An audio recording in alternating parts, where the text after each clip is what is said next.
Good afternoon. Welcome, men. The title here is Finding True North, and that's kind of a metaphor, of course. It's figurative, of leadership, and I'll explain why. So to start with, there's a phrase I'm going to drill into us here, and the reason is, for me, it was an eye-opener, an earth-shattering revelation to me to realize the difference between leadership and management. Now, this isn't a business course, but it applies directly to leadership in marriage. So leadership is the compass, management is the map. Think of that, that combination. And to help you imagine that, I want to tell you a little imaginative story. So imagine, maybe some of you are hunters here, so imagine you're out hunting with a buddy in a forest that you're unfamiliar with. You've maybe been invited to this particular place and you're out hunting, you've never been there before, and you've got to figure out, how to get around in this forest. And you don't have GPS. For whatever reason, you don't have GPS. You have a map and a compass. So you're the one who brought the compass, and your buddy is the one who brought the map. So it's early winter, there's a little bit of snow on the ground, not bad, probably good for hunting, and it's very hazy. Now, I don't know what that does to hunting capabilities, but if the weather's hazy, kind of foggy a little bit, you can't see very far, you can't see the sun, just that it's daylight. So imagine you're wandering around, you're looking for tracks or whatever, and eventually you find your deer, and one of you gets one, and then eventually your buddy gets one too. Now, you've got your deer, and I think, I'm not a hunter, but I think you somehow need to get that carcass back to the vehicle. And how do you get there? Well, if you know on your map where you parked, that helps. But imagine if it's a cloudy day, you can't see the sun, you can't go by the sun, what direction you're going. But each of you has a map and a compass. So you can tell by the compass what direction you're headed, and you can tell by the map where you are on Earth, so to speak, by trying to judge what you can see of the terrain. And now, you got a complication in this story. You got the bigger deer. Your buddy is kind of upset at you. So he decides he's not going to show you the map. He's not going to tell you anything what the map says. Well, that kind of irks you, so you're not going to tell him anything about the compass, what direction you're headed. Now, it's okay to laugh at this. This is not real. It's not going to happen. But the point is, the two of you have, combined, you have what it takes to get your deer back to the vehicle. But unless you cooperate, unless you share what you have, neither of you are going to get there. Very unlikely. Now, if you saw the sun and you got the compass, you have a better chance than the guy with the map. But still, with this situation, you need to cooperate. So in a sense, the person with a compass is the leader, because he's the one who knows what direction you want to go. The map will help you get there, but the compass gives you direction. So after that, don't take that too far, but after that, the analogy breaks down somewhat. But the idea is and it'll become more clear as we go on, that the compass is the leader's symbol, so to speak. So in marriage, it's similar to this. You need to know what direction to take your family. And so, in a sense, then, leadership is like the compass. But once you know where you're going, you need to work to get there. The map is what helps you get there, and that's those two parts. So being a leader isn't about telling the other person what they need to do. It's about being the one who can solidify and help crystallize the vision of your family. To be the one who can understand what helps you get where you want to go and to know where you want to go. And it's about working together. So as we go on, I'm going to talk about different parts that I in all this topic, I want to make things really simple. You notice there's not a lot of notes in your book. I want to focus on having us grasp some simple concepts to walk out with, rather than lots of technical details. So first of all, I want to talk about the various functions in marriage. Now, these are the prime ones. There's probably lots of them, but I'm boiling it down to 3. And that's leadership, management, and submission. Now, you're probably familiar with 2 of them in the context of marriage, but I'm adding this other one called management to help clarify some misunderstandings of how families work. And some of these ideas I'm getting from a book called 7 Habits of Highly Effective People by Stephen Covey. And that's why it's listed as one of the recommended reads. Now, we don't sell that here, unfortunately, but it's easy to find. It's everywhere. It's been out for 30-some years. And what I found that interesting is that it's not written from a Christian emphasis. I think the person who wrote it probably was a form of Christian, but the principles are Christian. They're very biblical Christian principles in there.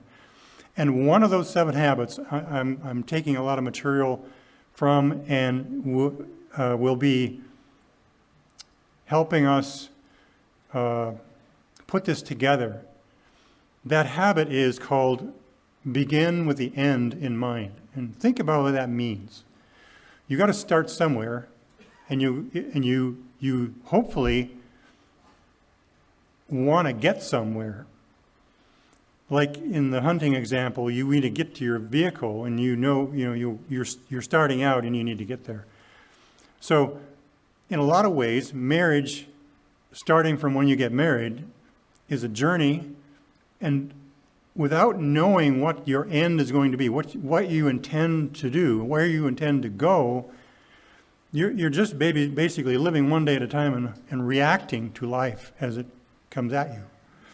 So there is a possibility to live life without just always being reaction mode. It's to be called proactive. So let's start with leadership. Now, this is about leadership. It's not going to be all about leadership, but I want to solidify a concept in your mind about leadership. And for a quick definition, leadership is the science and art of setting a direction for a group and then inspiring and enabling others to move toward that vision, toward that heading.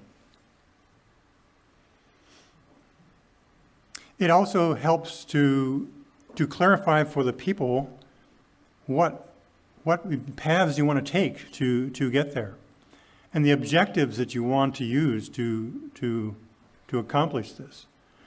So leadership is essentially about the future. It's not about today, it's about the future, and it's about vision.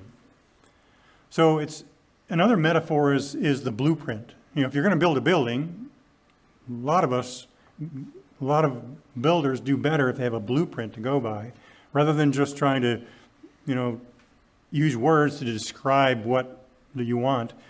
The blueprint tells exactly what needs to happen. And then the builders can follow that, and they're the ones that make it happen. So leadership is also like the conductor in an orchestra. You have multiple people with instruments who are experts at running those instruments. But the conductor is the one, he doesn't even have any instruments, he doesn't make music, but he's the one who helps that's where the word comes from, orchestrate the actions of all the skilled musicians so that they come together and have have a nice sound to it. Leadership is that way. Leadership in marriage is like that way. It's about having a vision and then helping orchestrate all the musicians in your family to make it work together. So it's about setting a vision. The leader is the vision setter, but he doesn't do that unilaterally. He does that with his wife.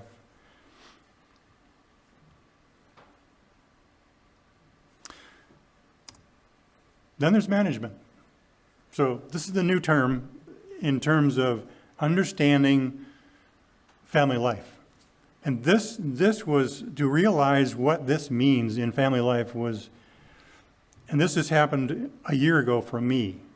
It suddenly dawned on me that all my married life, I've been totally confused about what leadership was.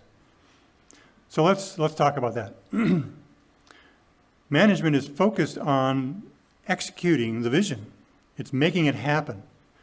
It's the one who is in charge of seeing that what actually comes about, what actually is done, leads, or not leads, but executes all the things that are needed to establish and to head toward the vision. And in a business, it includes organizing, staffing, directing, controlling things that go on. And there's many managers in a business. But in a family, there's only one manager.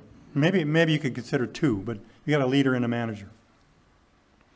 I'm going to let you guess which ones are which. So management is about doing things right. You know, with leadership, I talked about leadership is about doing the right things. I actually forgot to say that. That was the key point. Leadership is about doing the right things, which is doing things that will get you toward your vision, the destination that you want to reach. Those are the right things to do. Now, the manager is the one who is concerned about, for every one of those things that need to accomplish, they're concerned about doing them well, doing them correctly. So management is crucial for translating the abstract ideas of a vision of leadership into the concrete, tangible things that actually have to be performed in order to reach the vision. In the family setting, management might involve the day-to-day operation of the home, maybe getting the children to school, or making sure meals are done, or landscaping, or buying food, or this or that. A lot of different things go into making the home operate well. It's about creating an environment that the family's vision can be lived out, and everyone can participate in that operation. So in the hunting illustration, the map is what guides us in how to get to where the vision is leading us. And in the orchestration, it's the musicians. They're the ones who manage the instruments and make them work well together. So I want to emphasize now distinguishing between leadership and management. Leadership is about doing the right things. Management is about doing things right, doing things well. Both are needed. But here's just to explain a personal revelation to you. And I remember talking to my wife about this. And I didn't stand up when David was asking about how long we were married, but we've been married 45 years. And I would say about 40 of that, I was trying to lead by being a manager. I thought that management meant making sure every little detail in the house got done right. So you can imagine how my wife felt when that was her role. She was the manager. She's the home manager. And yet I'm trying to outdo her management, or I'm trying to correct her management by my management. So I'm managing my manager. And there's another term for that. That's called micromanaging. So as I realized what I've been doing, I realized that that's made life pretty hard for her as she tried to do what she thought was good in reaching the vision that we had. And now that was another failure of mine, is since I didn't realize what managing meant, I didn't really try to establish a good vision for us. Where are we headed? Why are we doing what we're doing? Where are we going as a couple, as a family? We just kind of reacted as things come up, and this is here, so let's figure out something to do. That's management. Management deals with reactions. Leadership deals with vision and knowing what direction to go and planning. So, not to belabor that point, but that struck me hard, to realize that all this time, the effort that I thought I was being a good leader. Look, I'm taking care of this and I'm taking care of that. And I couldn't understand why she felt less and less needed in the family. So let's go on to the third part. Now, this is often talked about, and part of what I'm relaying to you also is, since being here at Deeper Life, I handle phone calls from people who want to come, and I get to listen to their situations and what are they facing? Why are they wanting help? What's going on in their lives? And I wish I don't know if it would do any good, but to take notes of how many situations are so similar, but many of the things I want to focus on here are because in many situations, people don't understand leadership, management, and submission. They don't understand them. And they're beating each other up because they don't understand those things. So submission is more like an attitude. I think of it more of as an attitude rather than a function. It's a way of thinking about the other person. And leaders are also submitters as well as the manager, or need to be, they should be. So what's submission? And these are different kinds of definitions for a reason, because I find that if you hear the same thing, the same mantra over and over again, it's hard to hear it after a while. And it sounds great, but it doesn't help any. These are things that I've found help me understand the relationship between me as the leader and my wife as the manager. And that key, that glue, is submission. So, 4 things. Mutual respect and partnership. Now, this is the connection, I think. I don't know what Christine's going to talk about in partnership, but I have a hunch, got to know David and Christine a little bit. I think we're similar page, maybe 1 or 2 pages close. So submission in marriage is about mutual respect, love, and partnership. Both partners are called to love and serve one another, working together toward the common goal and dream and vision. Remember, the leader helps establish the vision, but we work together to reach that vision. The next thing, cooperation, coordination, and collaboration. 3 C's of submission. Submission's voluntary act of deferring to another, characterized by respect for the other person. It's a willful compliance with the will of the other person, with an attitude of voluntary cooperation. To cooperate means to work together, means to be agreeable and to work things out together. Coordination means interacting, helping the other person understand what I intend to do. I want to coordinate. If I'm thinking of doing this, I need to coordinate that with my wife. Is this going to work? Would that clash with something you've got planned, or am I missing something if I do this? Then collaborating means, again, it's another form of working together. It's like side by side and linking arms, and we're gonna brainstorm this together. Both of our minds come together and work on this thing. Again, over and over. It's working together. It's cooperating. It's working out, both putting efforts in to do this, basically the similar thing.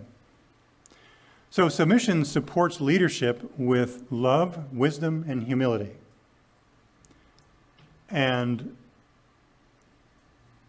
the leader supports the manager with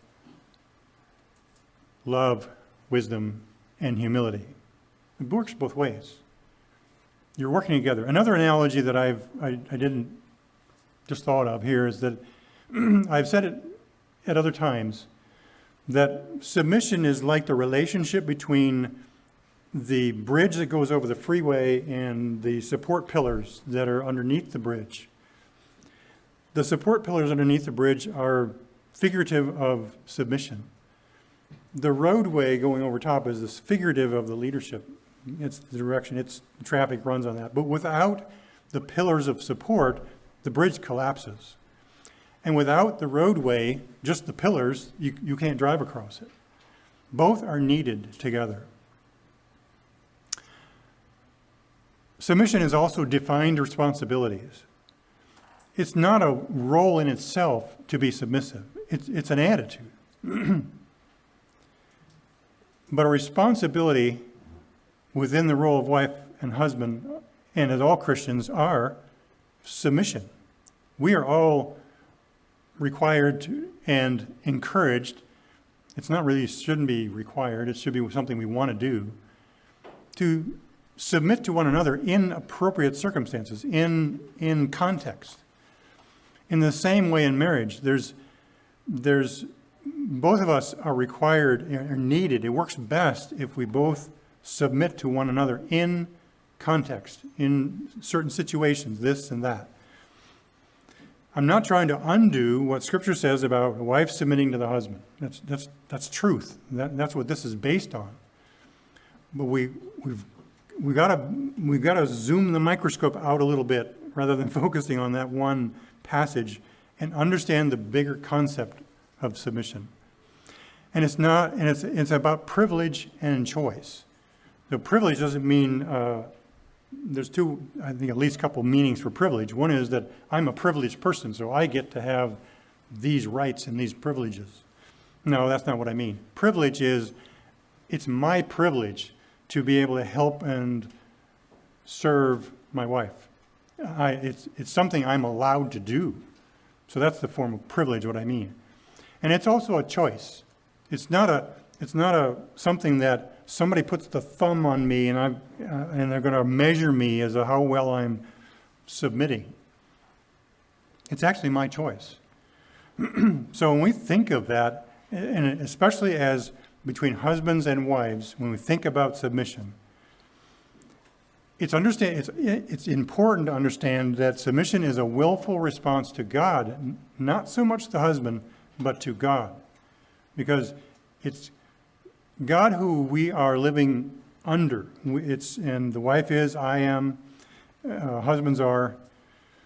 So we do that out of a willing response to God in the role that He's placed me and in the role that my wife has been placed. So she supports me, I support her. And again, it's something it's reciprocal. And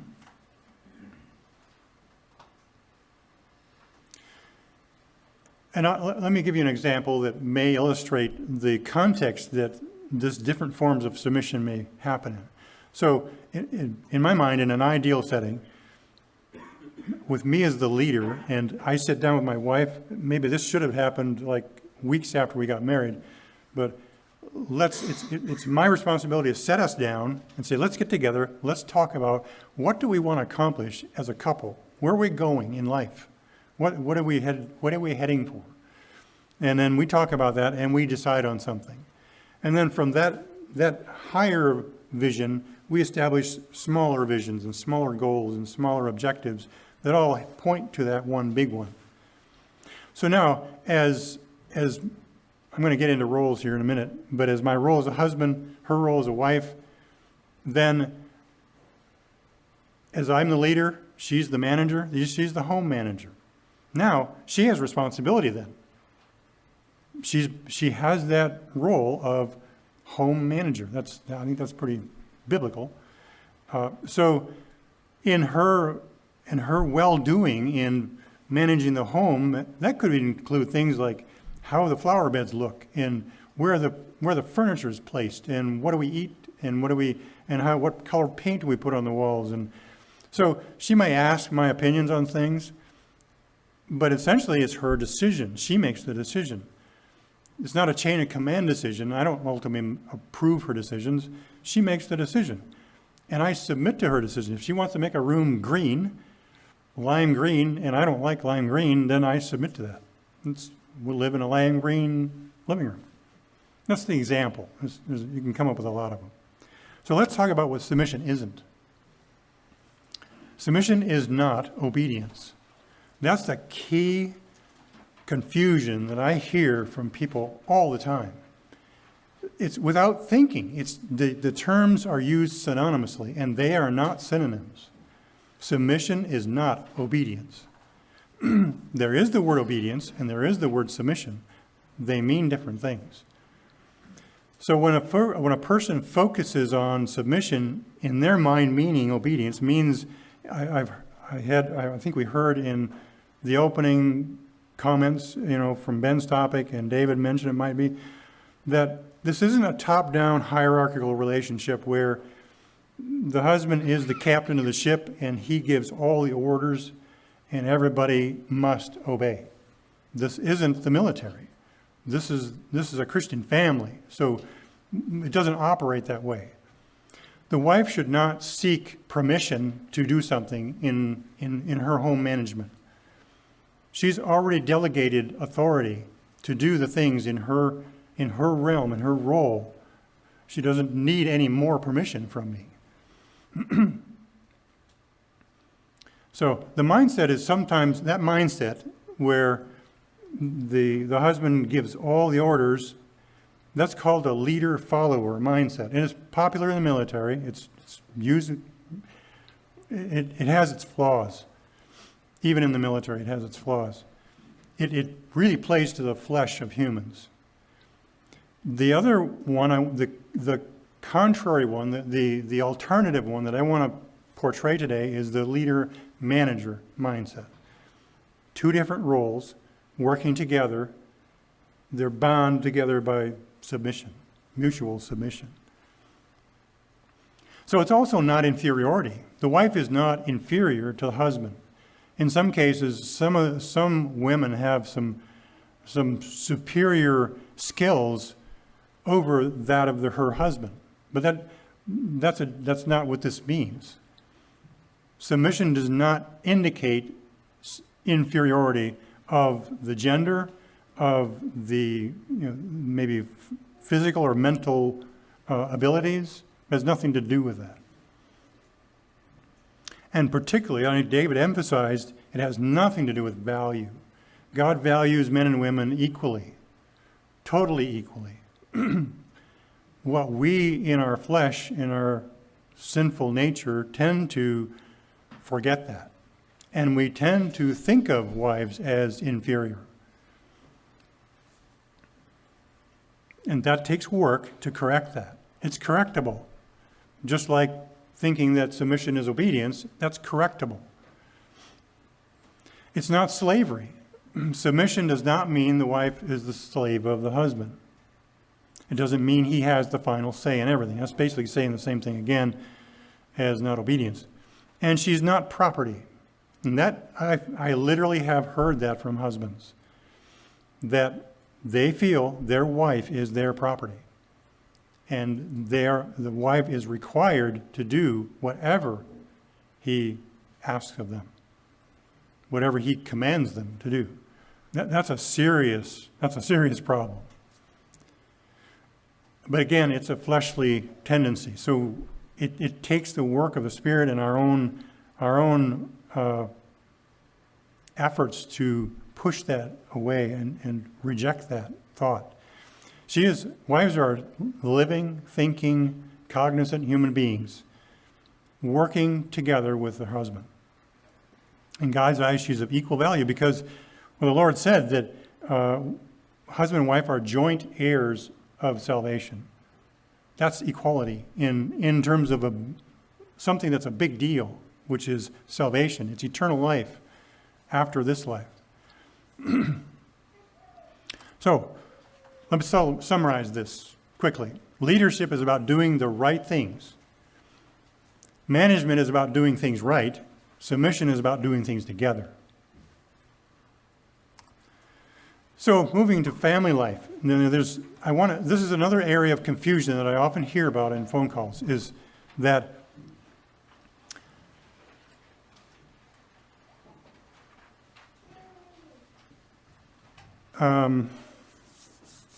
roles, characteristics, and responsibilities. So the husband is the leader, the wife is the manager, and both submit to each other. This is really a summary from the last one. I skipped a slide here. So again, this is meant to tie together the concepts of leadership and management. The husband's the leader, the wife is the manager. If we can remember that, I can save a lot of pain and suffering. So, clarifying roles, characteristics, and responsibilities. Those are all confused often when I talk to people. So what's a role? A role is a position in life designated to accomplish a specific purpose. You see it in businesses. They have presidents, they have construction managers, because those are roles. And uniquely, God designed humanity, all of humanity, for every person to have a role.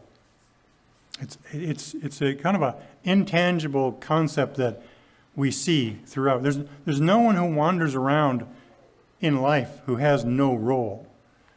It just doesn't happen. They all have a role. Roles are positions meant to accomplish a specific purpose. And all roles are created by someone.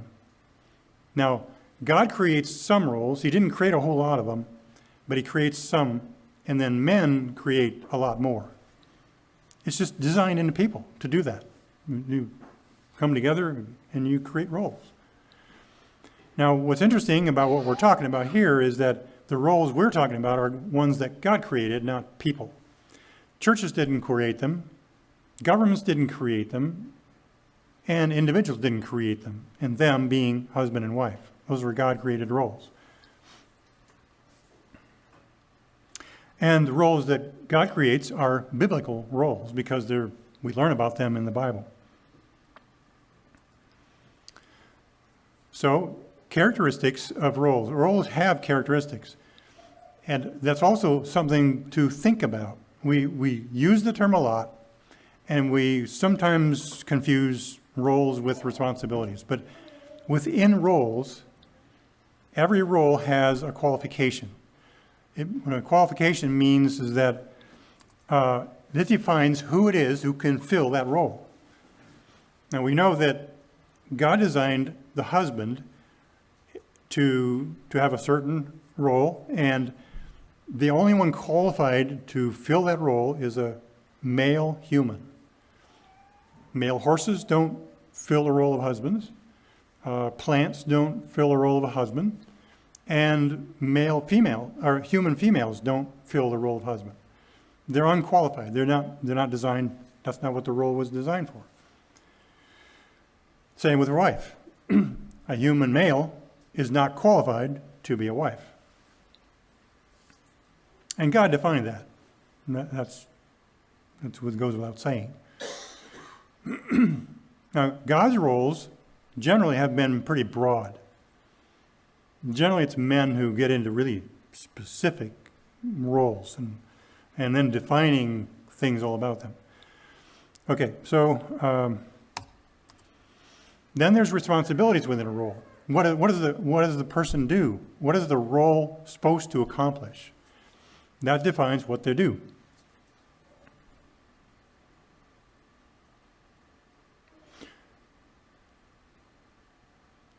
This is what gets confusing sometimes. Responsibilities are sometimes confused between the role of husband and the role of wife. And that's what I was telling you earlier about when I realized I was not leading, I was managing, because what I had done is I picked up the responsibilities of a manager and assigned them to the role of leader. Wrong. It's not supposed to happen. There are certain responsibilities already designed into the role of husband, and I was doing something I wasn't allowed to do. And that created problems. So another thing is responsibilities are also voluntary. In the role of husband and wife, nobody is forced to become, I shouldn't say nobody. In our setting, I would guess that nobody is forced to become a husband or to become a wife. It's totally voluntary. We decide we want to do that, and then through various circumstances, we get it accomplished.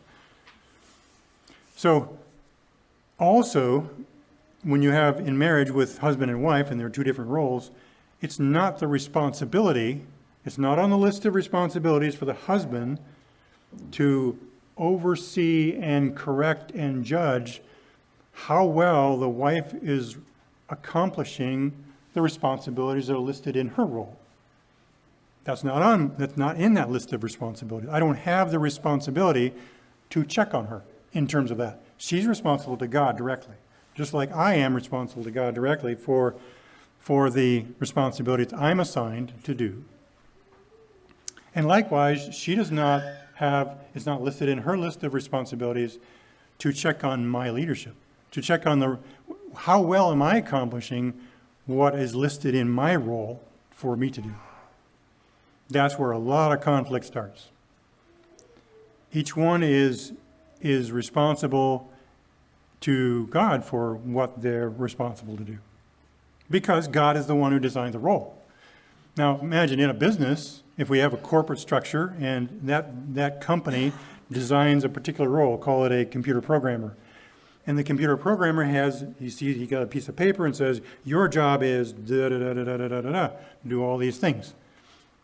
And then, now, listed in his responsibilities as a computer programmer is not to check on the janitor. How well is he accomplishing what's in his role as janitor? It's not there. It's not listed in what he's supposed to do. He's supposed to sit down at his desk and work on his computer and do the things they want him to do. Same concept. God designs that. And so now, in terms of the programmer, who does he report to? He reports to his boss. He reports to his company. The company is the one who created that role, so he's responsible to them for that role and how well he performs it. They're the ones that can grade him on how well he does and evaluate his performance. So in the role of husband and wife, God is the one who evaluates and grades the husband as to how well he's leading. God is the one who evaluates and grades how well the wife is managing, not crosswise. That's a big one. That's one I hear often. So now we get to authority. I hear a lot about authority. It comes up often in conversations. It comes up often in sermons. People in their sin nature love authority. It gives them power. So when we think about authority, I want to recalibrate how we think of authority. Authority is the permission given to the role in order to accomplish the things that are in its list of responsibilities. Otherwise, okay, if I hired in as the computer programmer and I'm supposed to do all these things, but oh, by the way, you can't touch that computer. Okay, I don't have the authority to use the computer. Now, how am I going to accomplish my job? So they need to give me authority to run their company's computer. I have that authority because it matches the responsibility. But I don't have an authority to tell another employee what they should be doing, or I don't have the authority to tell my boss what he should be doing and how well he does it. Okay? It's not there. So the authority matches the responsibility of the role. Try to get that pushed into your head. That's key. Because authority is often thought of as something floating out here, and I'm going to grab some of that, and there's another piece of authority. I'm going to grab that, and now I can tell you what to do. And sometimes people go as far as to say, God told me to tell you what to do. That means I have the authority to tell you what to do, and this comes from God. Okay, that's a misuse, that's an abuse of authority. So in a sense, all authority, if you think about it, all authority comes from Jesus. Jesus said, he told his disciples in Matthew 28, he said, I've been given all authority in heaven and earth. Now, who has more authority than that? Nobody. It's Jesus. He's the ultimate authority. And because he has a role, and because he has responsibility. And his authority matches those. Now, he has delegated authority to the roles that he created. Jesus created husband, Jesus created wife, and he designed the role to do things, and he delegated authority to them to do that. He backs up their authority. That's why it's so important not to exceed the authority of the role. We're transgressing, and we're violating the trust and the gift that Jesus gives us in our role. And he will hold us accountable for the abuse of our authority. Now, in a sense, husband and wife were designed, their ultimate role is to subdue the earth and to have domain over it. That's authority. Domain is authority. So in a broad sense, humans have authority over the earth, and the creatures, and all of the earth. And that's another topic. But so here's a little bit of a graphic way to represent this idea. Without a role, there's no responsibility. So that's the big yellow circle. That's the role. Within the role is responsibility. And now without responsibility, there is no authority. So within the responsibility comes the authority to do what's in the responsibility. Do you track that? These are all contained within roles. The authority doesn't reach outside of its role. And unless another person recognizes that, some people will actually listen to someone else telling them to do something that they have no authority to tell them. That's where a lot of marriage problems can also come from that. And finally, the only one who can change the qualifications, responsibilities, or authority in a role is the one who created the role. To me, it just seems to make sense, but think of husband and wife. If God created those roles, he's the only one who can define the responsibilities and authority in those roles, and who's qualified to be in it. Nobody else. No church, no government, no individual can alter those.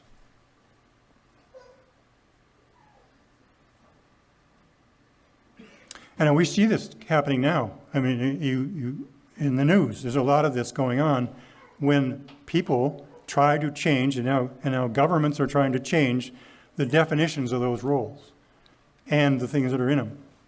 Who's qualified for them? When two men come together as husband and wife, something is broken. And it's a very simple thing that's been broken. So let's move from this, understanding leadership, management, and submission, understanding roles, which include qualifications, responsibility, and authority.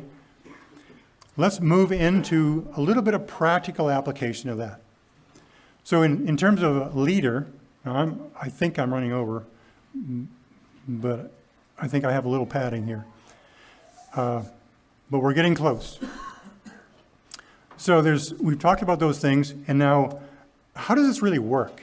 Well, I define leadership in two main forms. One is a lording leader. And the lording leader is a toxic version of leadership. That's the top-down leader-follower mentality. Power and authority are exercised unilaterally, means without cooperation or collaboration. Means on their own, the person in that position decides everything.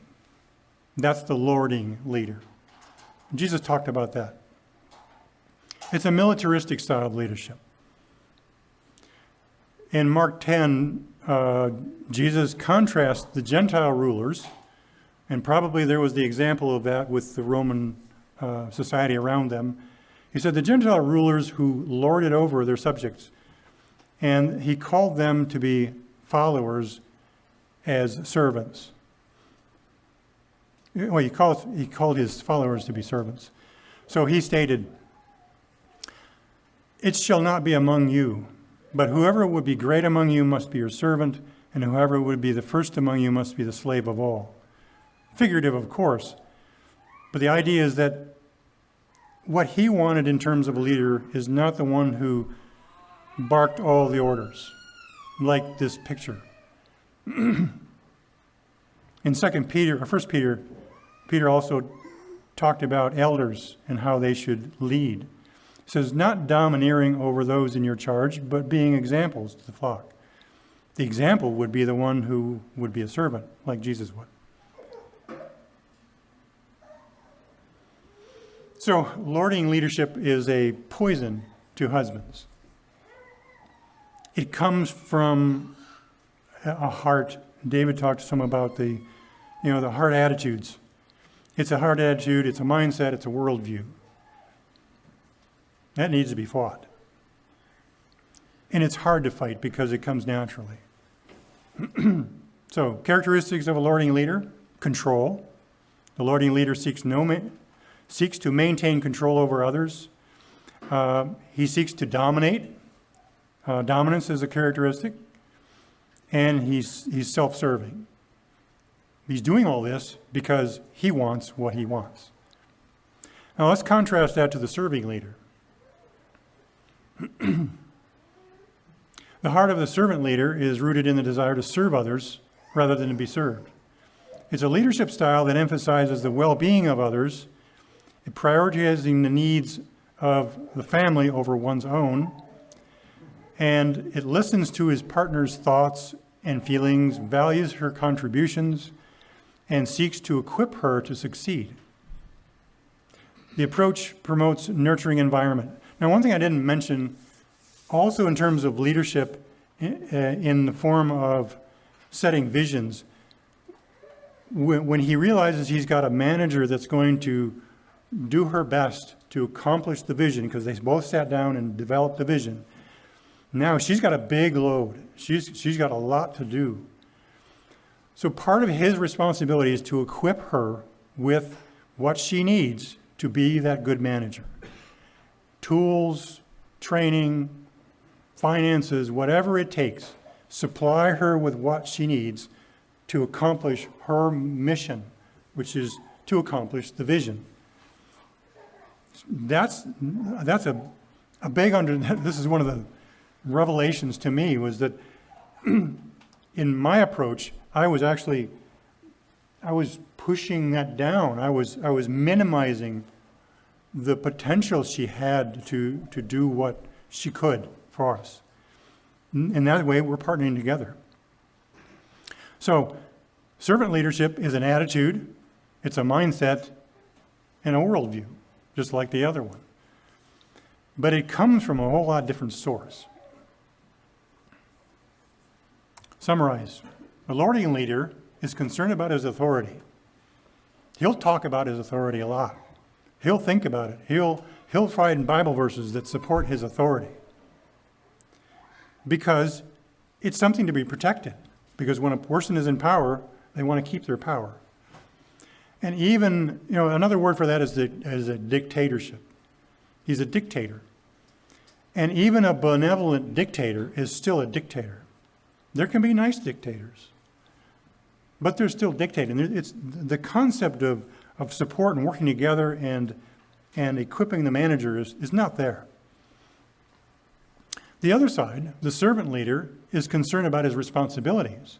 You see the difference? Authority means what can I get you to do? Responsibility is what can I do for you?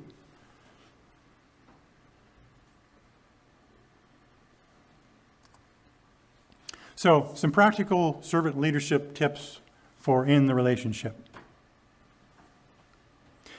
And this is going to speak somewhat to some of what we've heard a little bit already. But what I want to do is I'm going to give you 7 tips. And if you care to, I'm going to keep them real simple, with just a few words. Jot down those 7 tips. And at the end, I'm going to have you an assignment for you.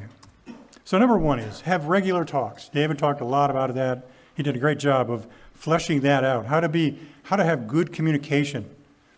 But have regular talks. Be up to date. Be open about how it's going with you. Listen actively to what your wife says. Listen to her. Help her pull out concerns and things so have regular talks. Equip her. Give her the things, the resources needed to accomplish her role as home manager. Now that can be a broad list of things, including your encouragement, including your support. Make sure she's got the finances she needs to do what she needs to do. Support her decisions. Support her goals and objectives. The other thing is offer help. Now, she's only one human, so probably what she would like to see done in the home is going to take more than one human's worth of work. So, offer to help. Could be a variety of things. Use your imagination, how you can do that. But remember, it doesn't mean you're taking over their management role. You are actually you're submitting to her in, honey, would you mind weeding the flower bed today? I can't get to it, but it's getting pretty ratty looking. Would you mind doing that? Yes. Respect her uniqueness. While offering support, it's crucial to respect her uniqueness in making decisions. By unique, I mean using her ways of thinking and the mind and gifts that God gave her to expressing herself in the way the home operates. It may be different than what you would do, but you're not the manager. She is. She's your companion, and she's your number one head manager for the home. But she is an individual. She's not a man. She doesn't think like a man. Don't expect her to think like a man. Expect her to think like a woman. Expect her to decorate like a woman. It means working at her speed and level of capacity. And every woman is different, and some are stronger, some are less strong. So work with whatever she has. Build her up in those things. Trust her judgments. She's going to make some decisions. She's going to make some judgment about certain things. Don't undermine those choices.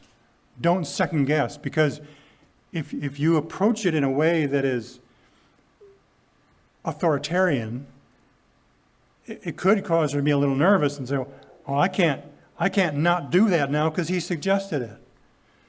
Make sure it comes across as a suggestion. I've heard my wife, because I don't realize how I speak sometimes. I don't realize my tone of voice, or even just a suggestion. Well, if you suggest it, we've got to go with it. Well, what that means is I've not done a good enough job of establishing our roles in our own minds, in our home, and strengthening those and sticking behind those understandings. She's great. She can be great at doing lots of things. And I would say a biblical explanation of this is in Proverbs 31. She's doing a lot. That woman is doing a lot to improve the home. And she's got a broad range there of abilities, but what I think I want to say about that is that's not meant to be the lever. Proverbs 31 is not a measurement of performance. It's not meant to be a scale to measure the wife by. It's meant to be, I think personally, it's meant to be an encouragement, an example of how broad the responsibility and authority is of a wife who's managing the home. And clearly, this includes not micromanaging her. That would fall under this, trusting her judgments. Acknowledge her work. Say, good job. I see what you did. Hey, I saw that such and such was done. That looks great. And value her as a person. There's books on every one of these things and how to do this well. I didn't want to go real deep in this, but value her as a person. Backing her up when it comes, if you have children and maybe they're giving her a hard time, back her up. Be there for her, be on her side. Now, you also better go talk to the children. Have some talks with them. That's another topic. But be with her. Stand by her.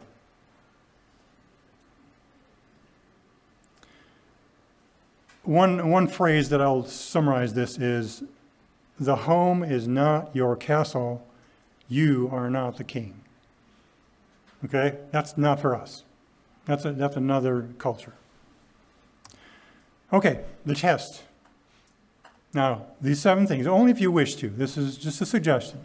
Take those 7 things, go to your wife in a private time, find a good time to do this, and show them, and ask her to rate you 1 to 5 on each of those things. Be prepared to learn new things about leadership. And be prepared to be rated less than what you think you should be rated to. Hers is probably the most accurate. So if you dare, it's scary, it's big. Watch out, careful. But if you're brave, try it. I did it not with these 7, but with some others. Well, it took everything I could do to accept that rating. And she was not trying to be nasty or mean or anything. She was I asked her to, and she did. And so take it in as a help, something of value to you. Okay, finally, I would say I'm going to speed through this, but I'm not. In parenting, practical servant leadership in parenting, I want to give you a quick principle to follow. Remember we talked about leadership establishing vision for the future. So one of the visions for the future for a family with children is what's the end you want for your children? Remember, you want to begin with the end in mind. So with the end of your time with your children, you're not going to be with them all your life, most likely. So what do you want to accomplish with it? What do you want them to gain from the 18, 20, 25, 30 years they might be with you? And then think about how to make that happen. And I would like to suggest one is that try to have your children be equipped to handle life when they leave home. Because out there is a big, bad, scary world, and you can't provide a groomed, protective, comfortable bubble for them all their life. And if you just teach them rules that make your home run well, according to you, then you're not preparing them for the life out there with the big, bad, scary people in it. But if you teach them principles that will extend beyond your time with them, then I think you're a lot closer to establishing and having that happen. So the point is, incorporate principles that they can learn from the time they can start speaking. And here's some suggestions. I suggest for real young children, just as soon as they can start understanding words, teach them 3 things. Be kind, help others, do no harm. Very simple, child-level concepts. And then use that as your core of child training. Yes, infants and young children need rules. They do need to learn some rules. I'm not saying no rules. But think of the child's life as a spectrum, and in childhood they need a lot more rules. They need to learn yes and no and all those things. But as they're growing, they're needing principles to then start expanding their brain, expanding their ability to understand this life of interaction with other people. And that increases. So the rules that were big in infancy and early childhood will diminish as the principles grow. And then they will be, by training those principles that, and I would like to think that they will probably be based on biblical principles, and I think these are, that they would be on their own be able to think through a situation, and it may start with, having a squabble over a toy.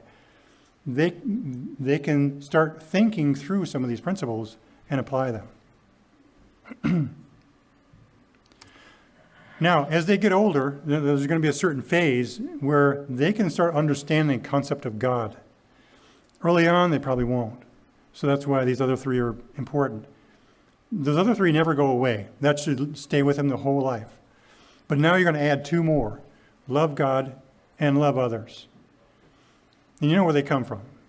So as they're able to start processing and thinking about who is God, that even exists, that comes at a certain time.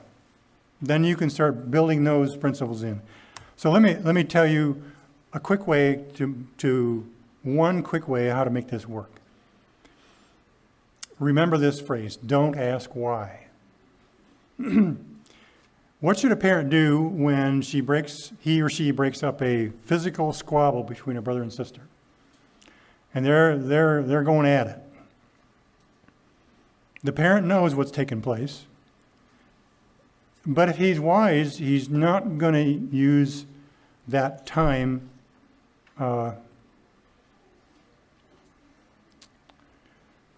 he's not going to waste the time. He's not going to waste the teaching moment. Instead of asking, why did you do that? And by the way, that's a question that even adults can't always answer. Sometimes we don't know why we do things.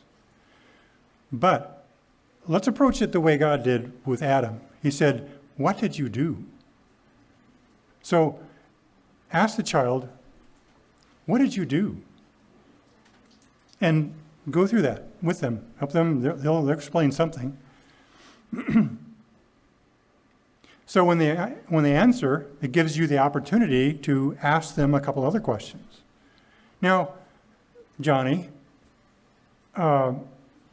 did what you did, does that follow the 3 principles we're trying to learn? Did that follow those? Did you, or say it at their level, what they all understand? So, which one of those 3 did you break when you slugged Sally? Is it, were you being kind? Was that helping her? Did it harm someone? Did it harm her? Those are the 3 principles that we're trying to establish. So discipline may be required because of what happened, but that's your opportunity to help establish why those 3 principles are important. You could do it sitting at the supper table and say, remember our 3 principles, we got to da-da-da-da-da, and we can write them on the board and all this, but it's really in times of problem that's the best teaching moments.